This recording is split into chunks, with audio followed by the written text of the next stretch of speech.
এটা কি বলতো? Erythrocytic schizogony.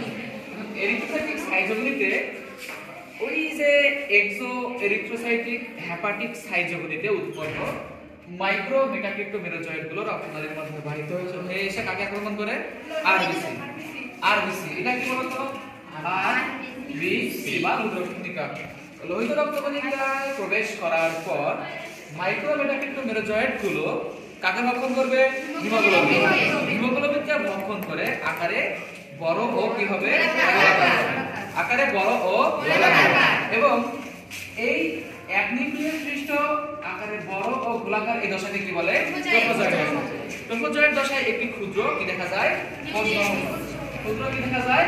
কোষ গহ্বর। এটা কি বলতো? কোষ গহ্বর। এটা কোন দশা বলতো? ট্রফোজয়েড দশা। ট্রফোজয়েড দশাটি একটি ক্ষণস্থায়ী দশা। ট্রফোজয়েড দশাটি একটি ক্ষণস্থায়ী দশা।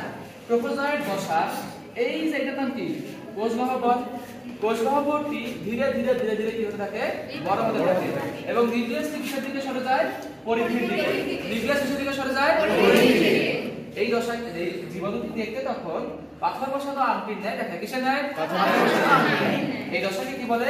Signet ring. এই দশাকে কি বলে? Signet ring. সিগনেট রিং দশা প্রায় 8 ঘন্টার মধ্যে, কত ঘন্টার মধ্যে? 8 ঘন্টার মধ্যে কোষ গহ্বরটি ধীরে ধীরে ধীরে ধীরে বিলুপ্ত হয়ে যায় এবং জীবাণুটি ঘনপথ বিশিষ্ট অ্যামিবার ন্যায় আকার ধারণ করে। কিসের ন্যায়? কয় ঘন্টার মধ্যে? 8 ঘন্টা। তাই এই দশাকে বলা হয় অ্যামিবয়েড ট্রফোজয়েড দশা। অ্যামিবয়েড ট্রফোজয়েড দশায় জীবাণুটি দেখতে আকারে কি হয়ে যায়? বড়। জীবাণুটি দেখতে আকারে কি হয়? বড়।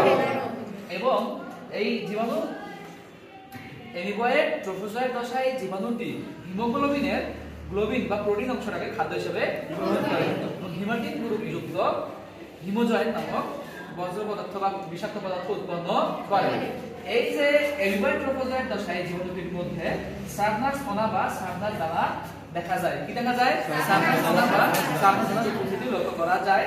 এই সার্নাস কণার উপস্থিতি শনাক্তকরণের মাধ্যমে ম্যালেরিয়া রোগ শনাক্তকরণ করা যায় বা করা হয়। তারপরে অ্যামিবয়েড ট্রফোজয়েড দশায় ক্ষণপথবিশিষ্ট অ্যামিবার আকৃতিটি ধীরে ধীরে কি হয়ে যায়? বিলুপ্ত হয়ে যায়। ধীরে ধীরে কি হয়ে যায়? বিলুপ্ত হয়ে যায়। জীবাণুটি কি আকৃতির হয়? গোলাকৃতির। জীবাণুটি কি আকৃতির হয়? গোলাকৃতির।